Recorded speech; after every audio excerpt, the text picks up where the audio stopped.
ఈనాటి కూటమి ప్రభుత్వం వ్యవహరిస్తున్న తీరు రాజధాని నిర్మాణంలో ఇదే పద్ధతిలో కొనసాగితే ఆంధ్రప్రదేశ్ రాష్ట్రానికి శాశ్వతంగా రాజధాని ఉండదేమో అన్న ఆందోళన వ్యక్తం చేశారు. ఇది తీవ్రమైనది. జగన్మోహన్ రెడ్డి గారు అనేక సందర్భాల్లో తదుపరి ఎన్నికల్లో మేము గెలుస్తామని కూడా చెప్తున్నారు.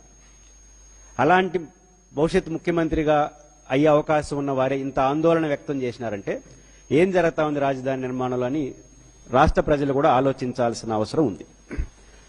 నిజానికి రాజధాని పైన రెండు చర్చలు. ఒకటి, ఎక్కడ రాజధాని ఉండాలి, ఆ చర్చ ముగిసింది.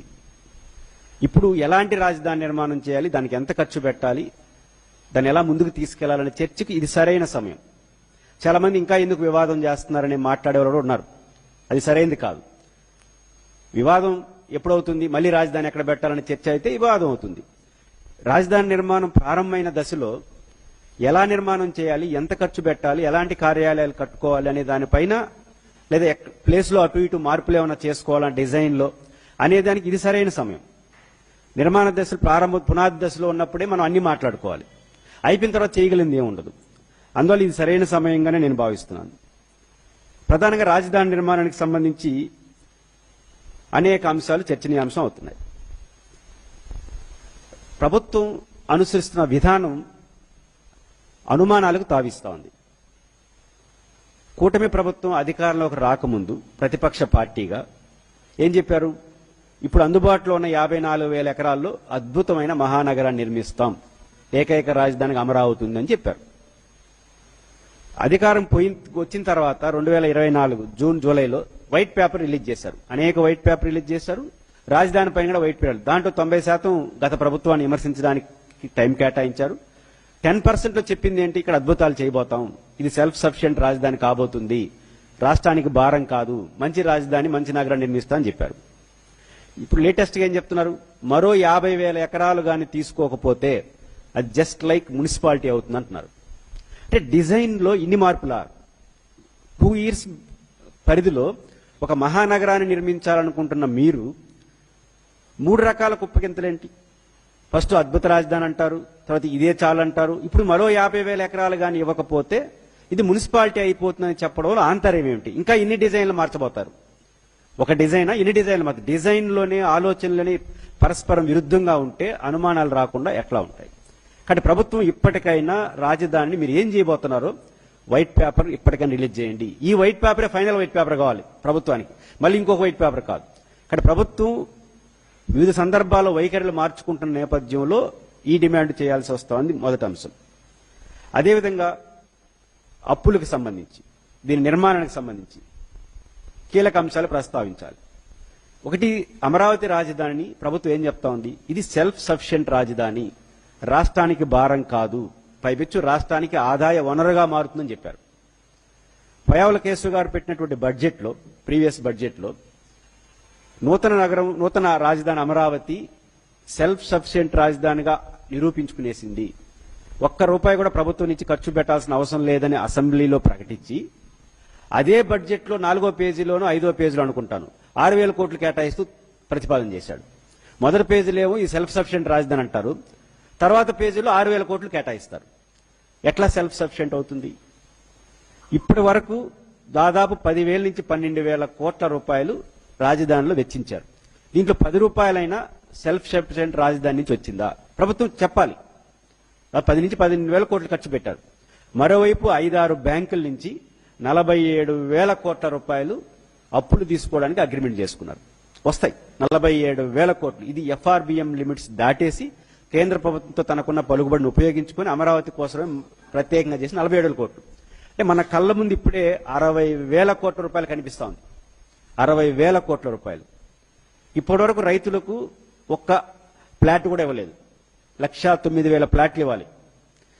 ఎక్కడిచ్చారు? నారాయణ గారు చెప్పేస్తున్నారు 90% ఇచ్చేసామని. ఎక్కడిచ్చారంటే పేపర్ మీద ఇచ్చినారు. డిజైన్, మనం ప్లాట్లు మ్యాప్ రెడీ చేస్తాం కదా, డిజైన్ ఆ మ్యాప్లో చూపించేసినారు. రోడ్లు వేసి అవన్నీ వేయాలి కదా, దీనికి అక్షరాల 1,00,000 నుంచి 2,00,000 కోట్లు అవుతుంది. అంటే ఇది ఒక 60,000 కోట్లు, అదొక 1,00,000-2,00,000 కోట్లు. అంటే ఈ ప్రాథమిక దశలోని ఇన్ని వేల కోట్లు, లక్షల కోట్లు అయితే రాష్ట్రం ఎట్లా భరిస్తుంది? ఇప్పటి వరకు ఖర్చు పెడుతున్న ప్రతిదీ అప్పు తీసుకొస్తున్నారు. అవుట్ ఆఫ్ 60,000 కోట్లు 47 నుంచి 50,000 కోట్ల రూపాయలు అప్పు తీసుకోవడానికి సిద్ధపడ్డారంటే మన వనరులు ఎక్కడున్నాయి? ఇక్కడ ఆంధ్రప్రదేశ్ ప్రభుత్వం అమరావతి పేరుతో చేస్తున్న అప్పులు, దానికి రీపేమెంట్ ఎవరు చేస్తారు? రాష్ట్ర ప్రభుత్వం చేస్తుందా? అమరావతి ప్రాజెక్టు చేస్తుందా? చేస్తుందని మీరు అంటున్నారు. ఇప్పటివరకు 10,000 కోట్ల రూపాయలు ఒక్క రూపాయినా చేసిందా? ఒక్క రూపాయినా వచ్చిందా? ప్రభుత్వం ఈ సెల్ఫ్ సఫిషియెంట్ రాజధానికి సంబంధించి చెప్పాల్సిన అవసరం ఉంది. రెండో విషయం, ఒక కీలక అంశాన్ని ప్రస్తావించాలి. జగన్మోహన్ రెడ్డి గారు ముఖ్యమంత్రిగా ఉన్నప్పుడు రాష్ట్రంలో 14,000 గ్రామ సచివాలయ వార్డులు నిర్మించారు. 14,000. మన రాజధాని ఎక్కడ ఉందని ఎవరిని అడిగినా మా ఇంటి పక్కనే అంటారు. దాదాపు వందల సంఖ్యలో రోజువారీ ప్రజా సమస్యలని ఈ గ్రామ సచివాలయం తీరుస్తా ఉంది. అంటే పరిపాలనలో భాగంగా ప్రభుత్వ పథకాలుగా అన్ని. ఇప్పుడు ఎంఆర్ఓ ఆఫీస్కు మనం పోయినా, ఆర్డీఓ ఆఫీస్కు పోయినా, కలెక్టర్ ఆఫీస్కు పోయినా గతంలో వచ్చే ఫిర్యాదుల కన్నా సగాన సగం పడిపోయినాయి. రీజన్ ఏంటంటే ప్రభుత్వం యొక్క అవసరాలు గ్రామ సచివాలయాలు, గ్రామ వార్డులో తీర్చేస్తున్నారు. సచివాలయం, రాష్ట్ర సచివాలయం రూపంలో గ్రామ సచివాలయం వచ్చేసింది, పరిపాలన కిందకు వచ్చింది. కాబట్టి రాష్ట్ర ప్రభుత్వం యొక్క అవసరాలు, పరిపాలన కిందకి వెళ్ళిపోతున్నప్పుడు ఇంకా హెడ్ క్వార్టర్లో అద్భుతాలు చేయాల్సిన అవసరం ఏమొచ్చింది? గతంలో ఉన్న ఏర్పాటులను తగ్గించుకోవచ్చు కదా. గతంలో అన్ని పనులు స్టేట్ సెక్రటేరియట్ లేకపోతే జిల్లా హెడ్ క్వార్టర్, కానీ ఈరోజు 500-600 పనులు, రకాల పనులు గ్రామ సచివాలయ వార్డులో పరిష్కారం అవుతున్నప్పుడు ఆ మేరకు ఎంఆర్ఓ ఆఫీస్ భారం తగ్గింది, ఆర్డీఓ ఆఫీస్ భారం తగ్గింది, కలెక్టర్ ఆఫీస్ భారం, అల్టిమేట్ గా సెక్రటేరియట్ భారం తగ్గింది. భారం తగ్గినప్పుడు కార్యాలయాల సైజు కూడా తగ్గాలి కదా. పెరిగేది ఎందుకు? పైపెచ్చు ముఖ్యమంత్రి గారు వర్క్ టు హోమ్ గురించి గట్టిగా మాట్లాడుతున్నారు. ఏకంగా పోలీసులకే వర్క్ టు హోమ్ అంటున్నారు. నిజానికి ఏపీ సెక్రటేరియట్ లో అబౌవ్ 50%, 60% సిబ్బంది పని ఆన్లైన్లోనే ఉంటుంది. వాళ్ళకి బ్రహ్మాండంగా ఇచ్చుకోవచ్చు. అంటే వర్క్ టు హోమ్ గురించి మీరే చెప్తున్నారు. పని భారం కిందకి వెళ్ళిపోయింది. ఇలాంటప్పుడు గతంలో ఉన్న కార్యాలయాల కన్నా తక్కువ ఖర్చు పెట్టుకోవచ్చు, తక్కువ సైజులో నిర్మించుకోవచ్చు. అందుకు ఉల్టాగా ప్రభుత్వం ఎందుకు ఆలోచిస్తుందో చెప్పాలి. ప్రధానంగా ఈరోజు రాష్ట్ర రాజధానిలో జరుగుతున్న ఖర్చులు, నేను ఇందుకు ముందు అప్పుల గురించి ఎందుకు చెప్పానంటే, వేల కోట్ల రూపాయల అప్పు తీసుకొచ్చి రాజధాని నిర్మాణానికి టేకప్ చేస్తున్నారు కదా, ఎలాంటి ఖర్చులు పెడుతున్నారో కూడా ఈరోజు ఆలోచించాల్సిన అవసరం ఉంది. ఇంటిగ్రేటెడ్ సెక్రటేరియట్ పేరుతో దాదాపు 10,665 కోట్ల రూపాయలు, 52,20,496 ఎస్ఎఫ్టీ. మనకు సెక్రటేరియట్ మాత్రం, మళ్ళీ అసెంబ్లీ, హైకోర్టు వేరు. 10,000 కోట్లు ఎస్ఎఫ్టీ, 20,427 రూపాయలు అవుతుంది. దీనికి ఏం చేశారు తెలివిగా? మేము ఎస్ఎఫ్టీ చాలా తక్కువ ఖర్చు పెడుతున్నాము అంటే 4,000 నుంచి 6,000 రూపాయలు పెడుతున్నాం చెప్తున్నారు. ఆచరణలో ఏం చేస్తున్నారంటే 6-7 జీవోలు ఇచ్చి 6-7 కాంట్రాక్టులు పెట్టుకున్నారు. అంటే ఒక్కొక్క దానికి విడివిడిగా ఇచ్చేసి మేము తక్కువ ఎస్ఎఫ్టీ ఇస్తాం, ఎస్ఎఫ్టీ తక్కువ చేసుకుంటున్నాం అని చెప్పడం కోసం 6-7 ఖాతాలుగా చేస్తారు. ఇప్పటివరకు ఇంకెన్ని ఖాతాలు చేస్తారో తెలియదు.